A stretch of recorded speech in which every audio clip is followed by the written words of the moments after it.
ঈদ উল ফিতরের নামাজের নিয়ত ও নিয়ম কি?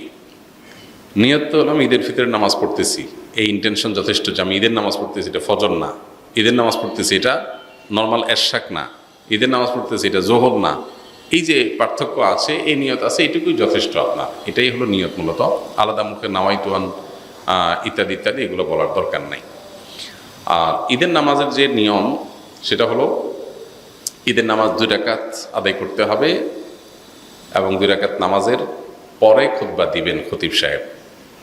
জুমাতে বা অন্যান্য ক্ষেত্রে খুতবা আগে আমরা দেই, কিন্তু ঈদের নামাজের মধ্যে খুতবা হবে পরে। 2 রাকাত নামাজের নিয়মটা কি? সাধারণ যে নামাজ পড়ি আমরা সেই নামাজের মতোই, শুধু পার্থক্য হলো এখানে অতিরিক্ত কিছু তাকবীর আছে, এই পার্থক্যটা আছে। অনেকে ঈদের নামাজ পড়তে গিয়ে একটু বছরে 1 বার 2 বার হয় যেহেতু ভুলে যান এবং গ্যাঞ্জাম লাগাই ফেলেন।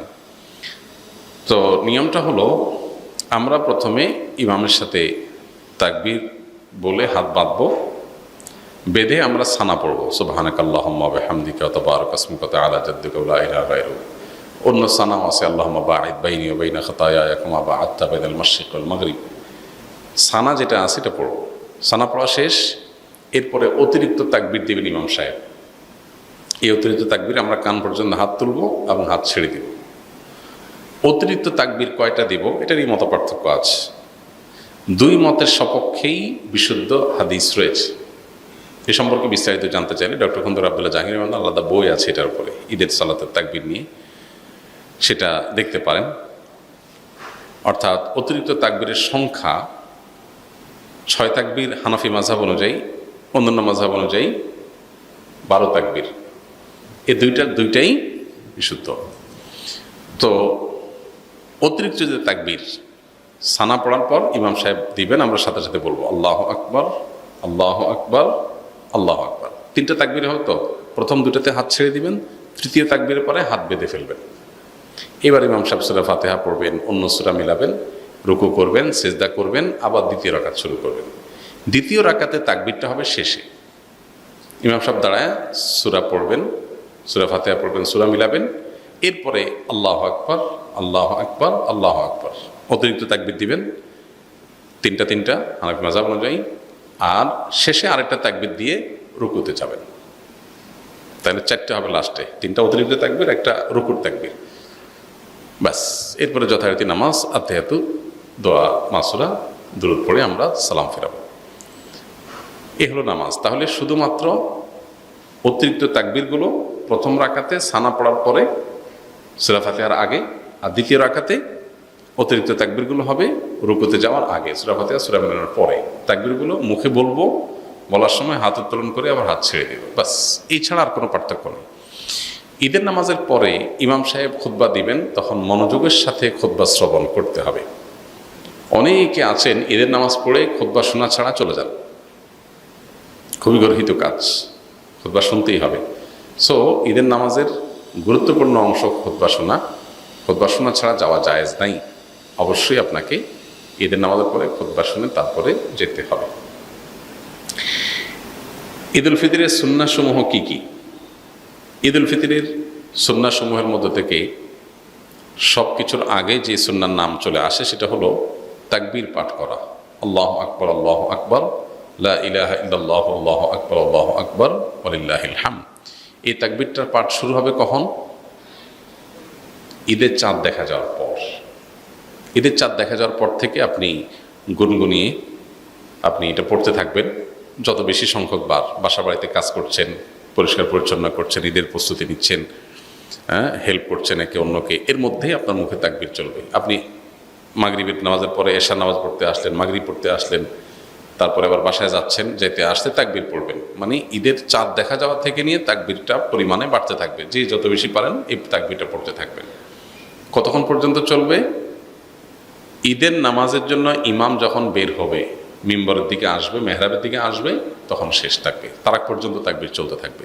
তার মানে আমরা ঈদগাহে যখন যাব তাকবীর পড়তে পড়তে যাব, আবার যখন মসজিদে প্রবেশ করব অবসর বসে থাকবো, ইমাম সাহেবের অপেক্ষায় থাকবো, তখন আমাদের মুখে তাকবীর চলতে থাকবে। অনেকে এই সুন্নাতটা জানেন না, যার কারণে এটা মিস করেন। তাহলে আমরা তাকবীর পড়তে থাকবো ইনশাআল্লাহ। ঈদ উল আজহাতে তাকবীর উচ্চস্বরে পড়ার জন্য, আর ঈদ উল ফিতর তাকবীর বিশেষ করে চলতে ফিরতে যখন পড়ব নীরবে পড়ার জন্য নির্দেশনা করা দেওয়া হয় আছে। তো তাকবীরটা পড়া এটা হলো প্রথম নির্দেশ। দ্বিতীয়ত হলো ভোরবেলায় অন্য দিনের চাইতে একটু আগে আগে ঘুম থেকে ওঠা। আমাদের উল্টা হয়, সারা রাত ঈদের শপিং কেনাকাটা পোলাপানের আড্ডাবাজি করে এসে অন্যান্য দিন ফজর নামাজ জামাতের সাথে পড়লেও ঈদের দিন মাস্ট মিস, উল্টা। অথচ ঈদের দিন ফজর নামাজ জামাতের সাথে পড়া, আগে আগে ঘুম থেকে ওঠা, এটার গুরুত্ব আরও বেশি। 3 নম্বর হলো গোসল করা। ঈদের জন্য গোসল করা। কেন গোসল করতে হবে? কারণ ঈদগাহে অনেক লোকের গ্যাদারিং হবে, আমি একটু ফ্রেশ শরীরে যাব, ঈদের আনন্দটা যেমন পূর্ণতা পাবে, আবার পরিবেশটা ভালো থাকবে। যে আপনার গায়ে ঘামের গন্ধ, আপনার অপরিচ্ছন্নতা থাকলে অন্য লোকের কষ্ট হতে পারে, সবাই একসাথে থাকবে যেহেতু, যাতে পরিবেশ ভালো থাকে। এরপরে আরেকটা সুন্নাত হলো ঈদের দিন আমরা যার যা পোশাক আছে এর মধ্যে উত্তম পোশাকটা পরবো। এখানে একটা ভুল কথা প্রচলিত আছে, নতুন পোশাক পরতে হবে। ঈদের দিন নতুন পোশাক পরা সুন্নত না। সুন্নত হলো কোনটা? যেগুলো আছে আপনার এর মধ্যে তুলনামূলক ভালোটা পরবেন, সুন্দরটা পরবেন। ঈদ সুন্নাত ছাড়া, নতুন কাপড় ছাড়া ঈদ হবেই না, এই কনসেপ্টটা আমাদের মধ্যে ঢুকছে ভুলভাবে। এটা শরিয়ার কনসেপ্ট না। নতুন পোশাক ঈদের জন্য জরুরি না। সাহাবীরা প্রতি বছর একটা করে জামা কিনতে পারতেন না, 2-4 জোড়া জামা দিয়ে জীবন পার করে দিতেন সেই 1450 বছর আগের মানুষ। এজন্য ঈদের দিন যার যা পোশাক আছে এটার মধ্যে উত্তম পোশাকটা পরব। আরেকটা সুন্নত হলো মেসওয়াক করা। এটাও এই জন্য যে আমরা অনেক গ্যাদারিংয়ের মধ্যে যাবো, ঈদগাহে সব মানুষের সাথে মিশবো, যাতে মুখে দুর্গন্ধ না হয়, পরিবেশ নষ্ট না হয়, অন্যের কষ্ট না হয়, সেজন্য। আরেকটা সুন্নত হলো সুগন্ধি মাখা ঈদের দিন। আরেকটা সুন্নত হলো ঈদগাহে যাওয়ার আগে ঈদুল ফিতরে কিছু খেয়ে তারপর যাওয়া, ঈদুল আজহাতে না খেয়ে যাওয়া। ঈদুল ফিতরে হলো ঈদগাহে যাওয়ার আগে একটু খেজুর অথবা মিষ্টান্ন কিছু একটু খেয়ে তারপরে ঈদগাহে যাওয়া। এবং ঈদগাহে যাওয়ার ক্ষেত্রে যে রাস্তায় যাওয়া, আসার সময় ভিন্ন রাস্তায় আসা। আর যদি রাস্তা ভিন্ন না থাকে তাহলে রাস্তা এক পাশে যাওয়া আর এক পাশে আসা, পায়ে হেঁটে আসা যাওয়া করা ঈদগাহে।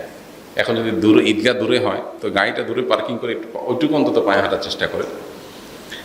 আর এর বাইরে ঈদের দিনের আরেকটা গুরুত্বপূর্ণ বিষয় হলো ফিতরা দিয়ে তারপর ঈদগাহে যাওয়া। ফিতরা শেষ করে দিয়ে তারপরে ঈদগাহে আসা। আল্লাহ তাআলা আমাদের ঈদের সুন্নতগুলো মেনে চলার তৌফিক দান করুন। ওযু করার সময় কি কি দোয়া পড়তে হয়? ওযুর শুরুতে বিসমিল্লাহ পড়তে হয়। বিসমিল্লাহ বলে আমরা ওযু শুরু করে দেব। আর ওযুর শেষ আমরা কালিমায়ে শাহাদা পাঠ করব এবং আল্লাহুম্মা জাআলনি মিনাত তাওয়াবিন ওয়া জাআলনি মিনাল মুতাতাহহিরিন। আল্লাহ আমাকে তওবাকারীদের এবং পবিত্রতা অর্জনকারীদের কাতারে শামিল করেন। বাস এ দোয়া আর কালিমায়ে শাহাদা পাঠ করা, আশহাদু আল্লা ইলাহা ইল্লাল্লাহ ওয়া আশহাদু আন্না মুহাম্মাদান আবদুহু ওয়া রাসূলুহু।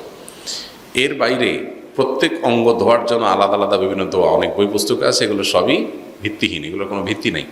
হাত ধোয়ার দোয়া, মুখ ধোয়ার দোয়া, কুলি করার দোয়া, নাকে পানি দেওয়ার দোয়া আলাদা আলাদা, এরকম কোনো বিশুদ্ধ হাদিসে বর্ণিত হয়নি। তাহলে শুরু হবে বিসমিল্লাহ দিয়ে, শেষ হবে কালিমায়ে শাহাদা এবং আল্লাহুম্মা জাআলনি মিনাত তাওয়াবিন ওয়া জাআলনি মিনাল মুতাতাহহিরিন দিয়ে। বাস।